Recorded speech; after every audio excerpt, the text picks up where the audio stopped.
कोणच येणार नाही. एक लाईन चालतंय ना व? एक लाईन हा पालक मीटिंगला कोण येणार नाही तुमचं.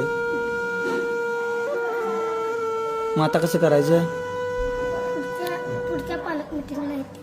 काय ते पुढच्या पालक मीटिंगला येते. येतात काय? जरा पप्पाला काम लागलं रे, मम्मीला काम लागल्यामुळं येणार नाहीत रे पालक मीटिंगला. तुला काय प्रॉब्लेम आहे? हा नुसता गुरु पाहिजे. मोठ्यान बोल की. काय मला माझ्याकडे काय खायला नाही आणि दुरी रुपये पाहिजे. मी देतो की तुला खाऊ. हा देऊ ना. काय पाहिजे? आणि मला नुसतं बिस्किटचे ढाकण बिस्किट पाहिजे. आणि काय पाहिजे? आणि काजू. चालतं. त्या पप्पा मम्मीला बोलवून घेऊ. हां मी सांगितल्यावर लगेच येणार. सांगू काय? सांग. फोन करतो की लगेच. कामात असतील. कामात असतील होय.